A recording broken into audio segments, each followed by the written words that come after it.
प्रसार तो प्रायः सभी ठोस गर्म करने पर उनमें विस्तार होता है और ठंड माने गर्म करने पर फैलते हैं और ठंडे करने पर सिकुड़ते हैं। प्रायः कहा जाए कुछ अब बाद है, तो इस प्रकार उनमें प्रसार होता है। अब यह प्रसार ध्यान रखना होगा कि अगर वस्तु अगर लंबी है यानी छड़ है कि है, तो छड़ में आपको रेखीय प्रसार होता है।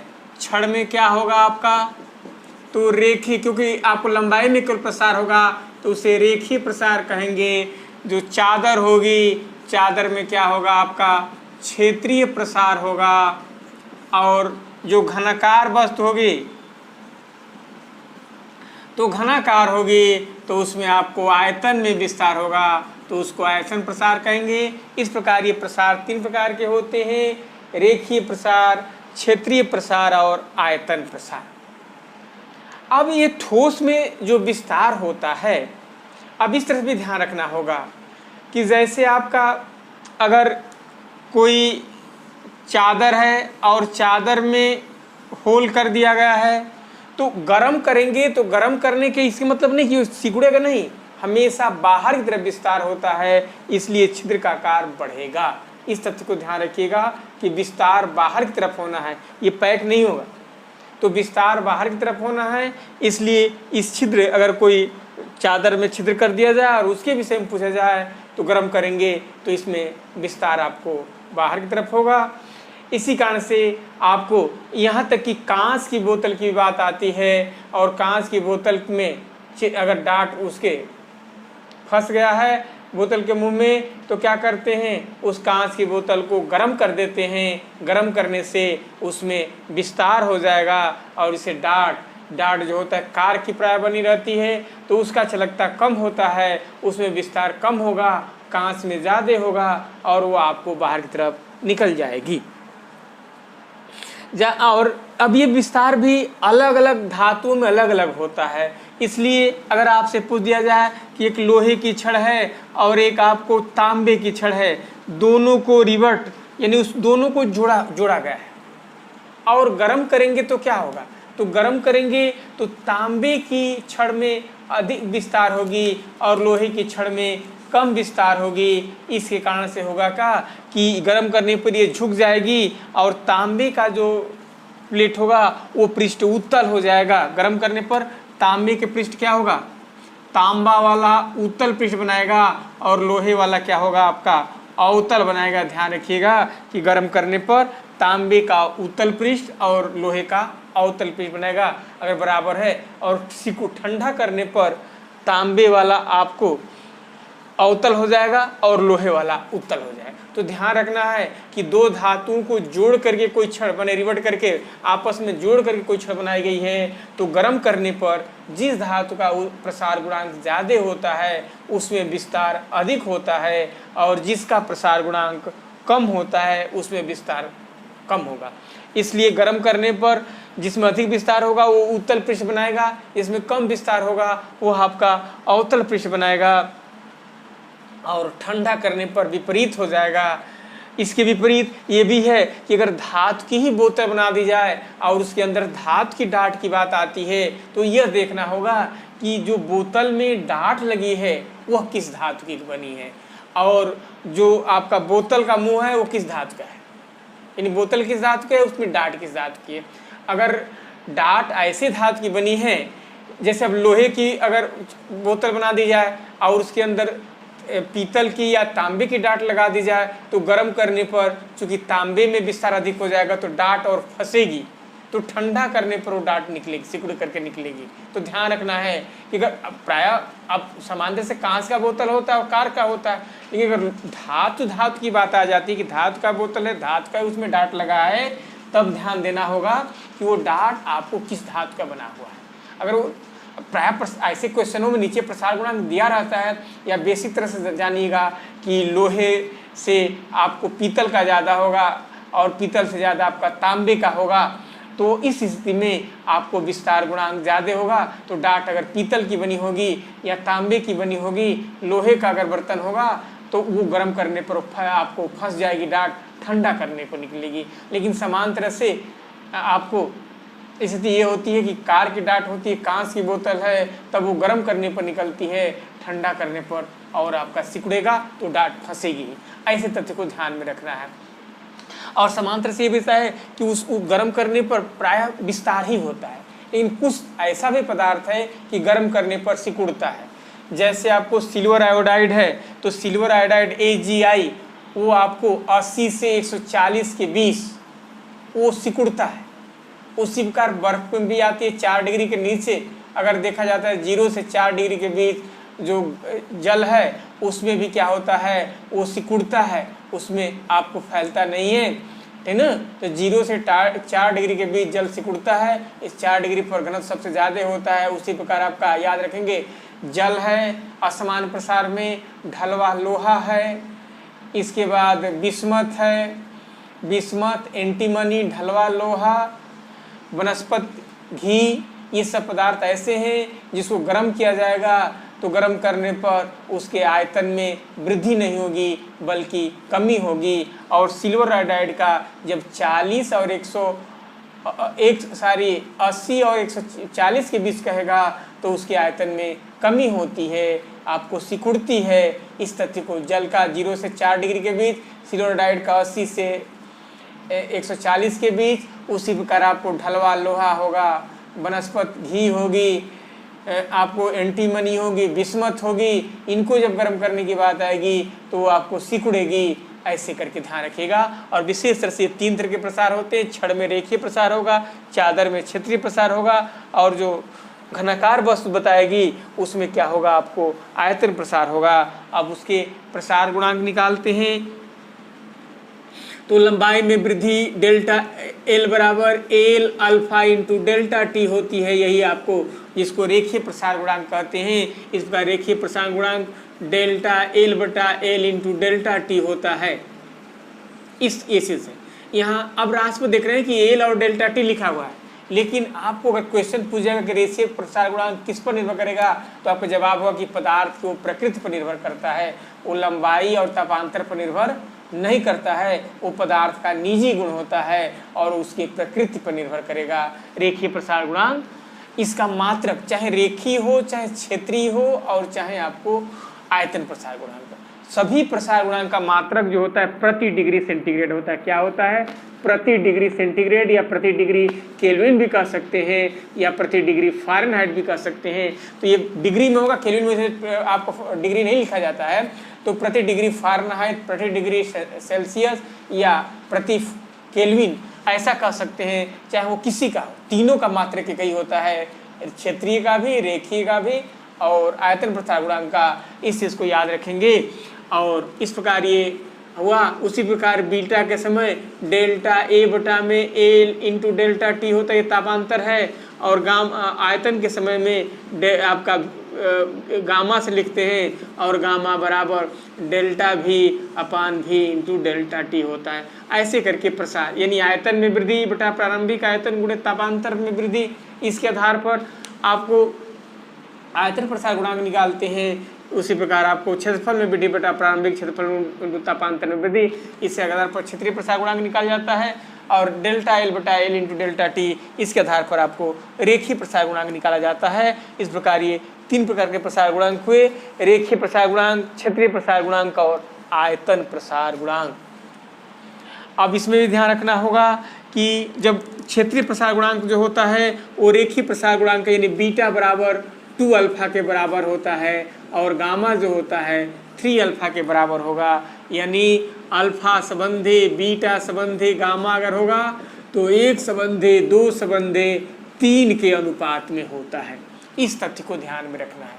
इसलिए अगर अल्फा दिया गया होगा और आपको गामा निकालनी होगी तो क्या कर देंगे, उसमें जो प्रसार गुणांक दिया होगा उसमें 3 से गुणा कर देंगे तो गामा निकल जाएगा, अगर 2 से गुणा कर देंगे तो बीटा निकल जाएगा। यानी क्षेत्रीय प्रसार गुणांक निकालना होगा तो उसमें 2 से गुणा कर देंगे, अगर आयतन प्रसार गुणांक निकालना होता है तो उसमें 3 से गुणा कर देते हैं, तो ये आपका उसमें प्रसार गुणांक आपको प्राप्त हो जाते हैं। अगर बीटा दिया है और आपको गामा दिया है और बीटा निकालना है तो आप क्या करेंगे, इसके मतलब कि गामा का मान दिया है उसका 2/3 कर देंगे तो आपको क्या हो जाएगा, आपको बीटा यानी क्षेत्रीय प्रसार गुणांक ज्ञात हो जाएगी। और अगर अल्फा निकालना है तो 1/3 कर देंगे गामा का तो रेखीय प्रसार गुणांक आपको ज्ञात हो जाएगी। तो ऐसे करके भी कभी आपको हाँ घनत्व की बात आती है तो ध्यान रखना होगा कि इसमें तुम्हें शायद जब ताप को बढ़ाते हैं तो घनत्व आपको घटता है।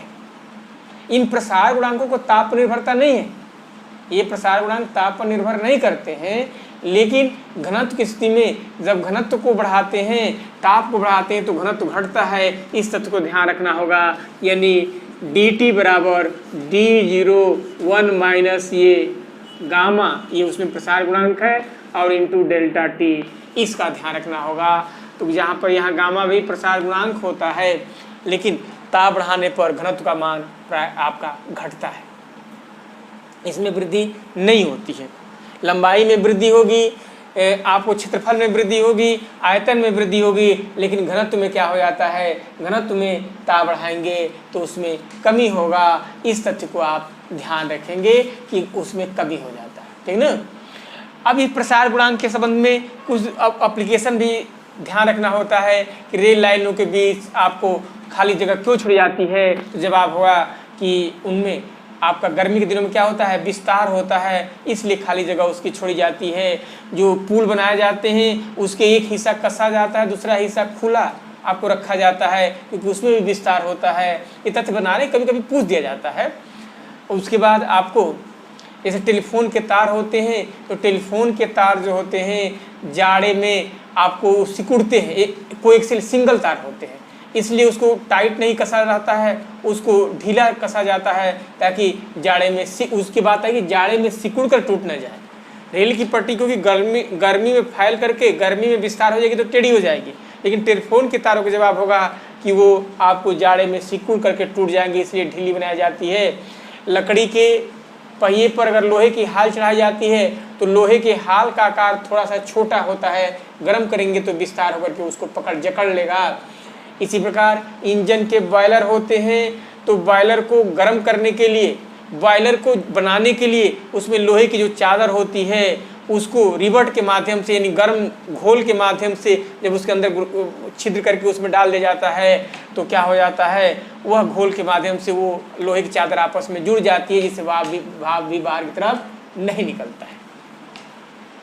अभी बताए थे कि कांच की बोतल होगी, डाट को गर्म करेंगे तो डाट आपको निकल जाएगी बोतल के मुंह को, और ठंडा करेंगे तो डाट फंसेगी, ठीक ना। मोटे गिलास होता है तो मोटे गिलास की अपेक्षा ठंडे गिलास पतले गिलास में गर्म वस्तु रख करके यूज करना लाभदायक होता है, क्योंकि मोटे गिलास में अंदर की तरफ विस्तार होगा, बाहर विस्तार कम हो जाएगा तो टूट सकता है, ठीक ना। और कांच में किस धातु के प्रयोग करेंगे तो आपका जवाब होगा प्लेटिनम, क्योंकि कांच का प्रसार गुणांक और प्लेटिनम का प्रसार गुणांक बराबर होता है, इसलिए कांच में अगर किसी धातु का प्रयोग करना होता है तो प्लेटिनम के जवाब होगा कि प्लेटिनम के तार का प्रयोग करेंगे। ये तो रहा आपको ठोस में प्रसार के विषय में। जब द्रव के प्रसार की बात आती है तो द्रव को किसी बर्तन में रख करके आप गर्म करते हैं। जब द्रव के बर्तन में रखकर गर्म करते हैं तो पहले आपको बर्तन का विस्तार होगा, तो गर्म बर्तन को पहले उष्मा मिलेगी, तो बर्तन का विस्तार होगा तो जल का तल पहले नीचे आता है और फिर ऊपर बढ़ता है। इस प्रकार अगर द्रव में जब बर्तन का तल नीचे आया तो वो भी तो द्रव का ही विस्तार था ना, लेकिन बर्तन के आकार बढ़ने के कारण से उसका तल घट गया और तब बढ़ा। इसके मतलब द्रव की दो तरह से विस्तार होता है। एक आपको जैसे आपने किसी बर्तन में द्रव को भर करके और यहाँ तक भर दिया था, उसको गर्म किया तो पहले गर्म करेंगे तो इसका तरह यहाँ तक आएगा और फिर जाकर के जब आपको अब बढ़ करके यहाँ गया तो आप इसको और इसको नोट करेंगे, प्रारंभिक इस पाठ को और इस पाठ को, तो जो आपको आभास हो रहा है कि यहाँ से यहाँ तक चढ़ा था, तब तो ये आभासी विस्तार गणना होगी। और दोनों को जोड़ लेंगे क्योंकि वास्तव में तो यहाँ से द्रव इतना तो बर्तन कारण से द्रव नीचे चला आया था, ये दोनों विस्तारों को जोड़ देंगे तो वास्तविक प्रसार होगा। इस प्रकार वास्तविक प्रसार जो होता है द्रव का क्या होता है, जो वास्तविक प्रसार होता है वो आभासी प्रसार और प्लस जो बर्तन का प्रसार होगा उसके योग के बराबर होगा। यानी y प्रसार गुणांक में भी उस संबंध होता है y रियल बराबर y अपरिंट मैंने आभासी प्लस yg बर्तन का प्रसार गुणांक। इसके आधार पर आपको ध्यान रखते हैं। इसीलिए कि कहीं अगर प्रश्न यहाँ बनना है कि अगर कहीं पानी अगर किसी बर्तन में भरा हुआ दे दिया जाए और उसके बाद आपको अगर कितना पानी गिरेगा उसका गणना करना है तो आभासी प्रसार गुणांक से गणना करनी होती है। यहाँ तथ्य इसलिए दिया जाता है। तो आभासी प्रसार गुणांक निकालने के लिए जो उसका प्रसार गुणांक दिया जाएगा और जो बर्तन का प्रसार गुणांक होगा उसको घटा लेंगे और तब ये आभासी प्रसार गुणांक के आधार पर ही अब डेल्टा भी बराबर भी आपका गामा ए और तापांतर इसके आधार पर कितना पानी बाहर गिरेगा उसकी गणना करते हैं। इसीलिए यहाँ आभासी प्रसार गुणांक की चर्चा की जा रही है। यानी आभासी प्रसार गुणांक वास्तविक प्रसार गुणांक में से बर्तन के प्रसार गुणांक को घटा देने पर आपको प्राप्त होगा। तो इस तरह से ध्यान रखना होगा कि पानी बाहर गिरेगा तो आभासी प्रसार गुणांक के आधार पर ही पानी बाहर की तरफ गिरता है। ये आपको ठीक ना। तो इस तरह से आपको इस तथ्य को ध्यान रख करके ही आपको गणना की जाती है कि इसके बेस पर कितना पानी बाहर गिरेगा। वो पहले इसका मान को निकाल लेंगे इसमें से घटा करके और उस पर गणना करेंगे, नहीं तो आपको विकल्प में गलत हो जाएगा। और एक चीज़ और भी है कि जल में जो विस्तार बता रहे थे तो जल में आप अभी बताया कि जल में और समान विस्तार होता है। यानी जल जो होता है जब देखिए ऊपर से ताप को ठंडा करेंगे तो ताप को ठंडा करेंगे तब क्या होगा उसके घनत्व में भी कमी आएगी। 4 डिग्री तक घनत्व उसमें कम ही होता है, लेकिन 4 डिग्री पर घनत्व जो होता है अब उससे ताप ठंडा करेंगे तो 4 डिग्री पर घनत्व सबसे अब उसके बाद घनत्व जो होता है उसके बाद घनत्व में कमी नहीं आता है बल्कि आयतन घटने लगा। उस समय आपको आयतन बढ़ने लगता है। तो 4 डिग्री पर घनत्व सबसे अधिक होता है और 4 डिग्री पर आयतन सबसे कम होता है। माने शुरू में आपको जब ठंडा करेंगे तो आयतन में कमी होगा, घनत्व बढ़ेगा। अगर उल्टा रिवर्ट कर दिए होंगे तो आयतन कमी होगा तो घनत्व आपको बढ़ेगा। 4 डिग्री पर घनत्व का मान सबसे अधिक हो जाता है, आयतन सबसे कम होता है। उसके बाद अगर गर्म करते हैं तो आयतन में आपका आयतन फिर बढ़ने लगता है। तो 4 डिग्री पर ही जल का घनत्व सबसे अधिक होता है।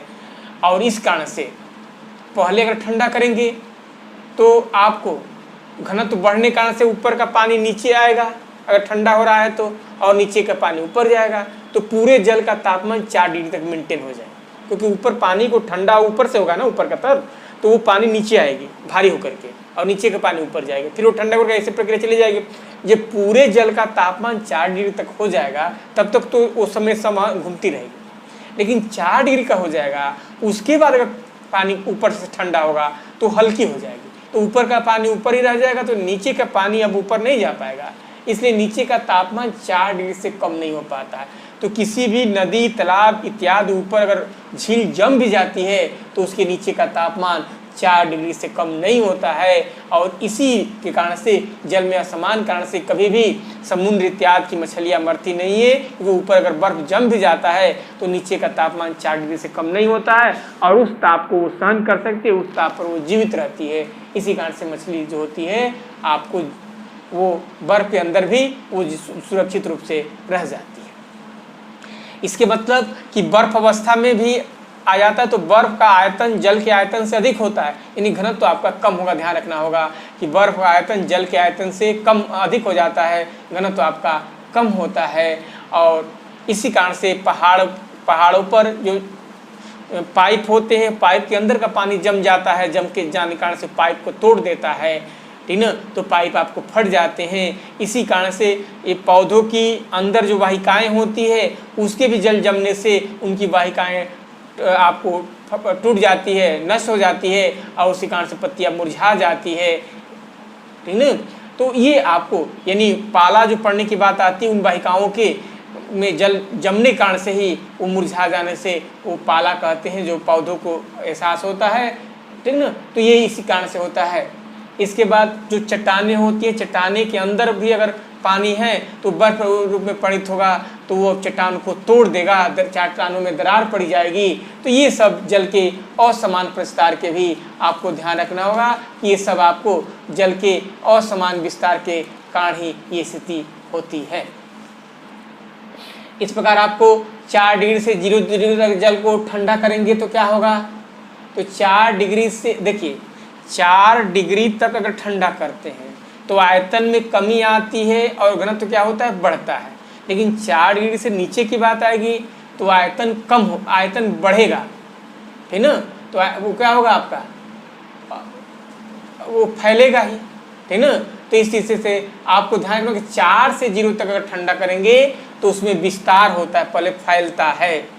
तो 4 डिग्री पर जल का घनत्व क्या होता है, सबसे अधिक होता है। 4 डिग्री पर जल का आयतन क्या होगा, घनत्व सबसे अधिक होता है, आयतन सबसे कम होगा, ध्यान रखना होगा, ठीक ना। तो सबसे उस पर न्यूनतम होता है। उसके बाद क्या होता है, उसके बाद 4 डिग्री से 0 के बीच अब देखेंगे तो क्या होगा, आयतन में वृद्धि होता है, घनत्व में कमी होता है। यहाँ तक घनत्व, बर्फ की घनत्व भी क्या होती है, आपको बर्फ का घनत्व तो जल के घनत्व से आपको कम होती है, आयतन आपका अधिक होता है। इस तरह से ध्यान रखना होगा, ठीक ना। और आपको अगर प्रसार गुणांक दिया गया होगा तो अल्फा, जैसे आपको रेखीय प्रसार गुणांक 0.00002 दिया गया है, तो रेखीय क्षेत्रीय प्रसार दिया गया, रेखीय प्रसार गुणांक करना होगा तो 0.00001 ही उसका आधा कर देंगे, ध्यान रखिएगा। और रेखीय प्रसार गुणांक दिया होगा आयतन प्रसार गुणांक, जैसे अगर रेखीय प्रसार गुणांक 1.2 × 10⁻⁵ दिया है, आयतन प्रसार गुणांक ज्ञात करना है तो उसमें 3 से गुणा कर देंगे, यानी 3.6। और 10 के पावर घात तो उतना ही रहेगा, घात में कोई प्रयुक्त नहीं होगा। ये 3.6 × 10 के पावर आपको 10 के पावर -5 है तो -5 ही रह जाएगा। अल्फा है तो क्षेत्रीय प्रसार गुणांक 2 अल्फा होगा, आयतन प्रसार गुणांक 3 अल्फा होगा। तो ऐसे करके ध्यान रखेंगे। और अगर छिद्र होता है तो छिद्र को गर्म करेंगे तो छिद्र का आकार बढ़ेगा ही, है ना, गर्म करने पर उसमें होता है। इसके बाद ध्यान रखना होगा कि अगर जो वृद्धि की बात आती है तो आयतन में जो प्रतिशत वृद्धि होगी सबसे अधिक होगी, ठीक ना। तो आयतन में वृद्धि सबसे अधिक होती है, इस तथ्य को ध्यान रखना होगा। और प्लेटिनम की धातु है तो कांच और प्लेटिनम का प्रसार गुणांक बराबर होता है, इसलिए उसमें आपको